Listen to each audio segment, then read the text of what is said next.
पश्चिम Asia एक बार फिर से बारूद के ढेर पर खड़ा है। ईरान ने जॉर्डन के एयरबेस को निशाना बनाते हुए मिसाइलें दागी।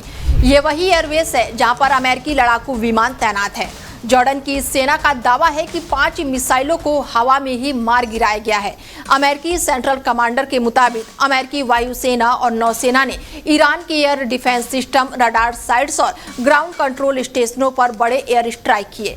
अमेरिका का कहना है कि ये कार्रवाई आत्मरक्षा में की गई है। तनाव उस वक्त और बढ़ गया जब होर्मुज के पास अमेरिकी AH-64 अपाचे हेलीकॉप्टर एक ईरानी ड्रोन से टकराने के बाद से दुर्घटनाग्रस्त हो गया। इसके बाद से वॉशिंगटन ने ईरान पर अंतर्राष्ट्रीय जहाजों और सैनिकों के लिए खतरा पैदा करने का आरोप लगाया। अमेरिकी हमलों के बाद से ईरान ने बहरीन, कुवैत और जॉर्डन की ओर से जवाबी मिसाइलें दागी। बहरीन और कुवैत में खतरों के सायरन बजाए गए, एयर डिफेंस सिस्टम सक्रिय कर दिए गए हैं।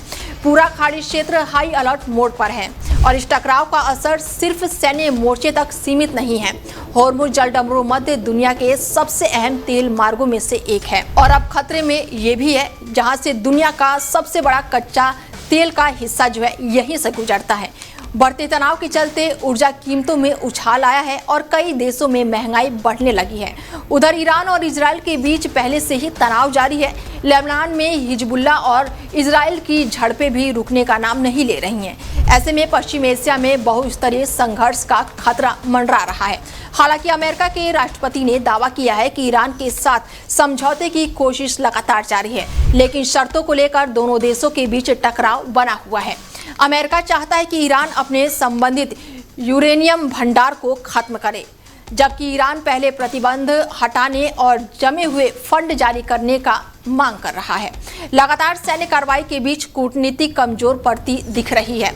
ट्रंप ने ये वीडियो भी शेयर करते हुए सीधे तौर पर अपनी ही सेना के एक्शन की असहमति जताई है और इस वीडियो के जरिए ट्रंप ने ईरान और दुनिया को ये संदेश देने की कोशिश की है कि वो किसी भी अमेरिकी संपत्ति या सैनिक पर हुए हमले के बदले सिर्फ बराबर की कार्रवाई करने में विश्वास रखते हैं। तो वहीं ट्रंप ये भी जता रहे हैं कि वो दुश्मनों को पूरी तरह से तबाह करने की ताकत और इरादा भी रखते हैं।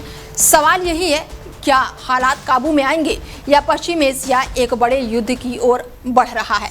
फिलहाल इस खास पेशकश में मेरे साथ इतना ही। बने रहिए आप हमारे साथ और देखते रहिए डेली 24 भारत। नमस्कार।